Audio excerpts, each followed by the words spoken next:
ఏ బాటైనా పర్వాలేదంట, సమయంతో సాగటమే మన సింపుల్ సిద్ధాంతం.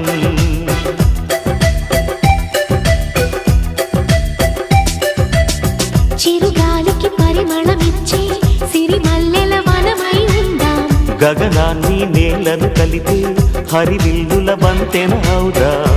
ఆనందం అంటే అర్థం మనమందా, ప్రతి పూట పాటై సాగే హుషారు సరిగమలో.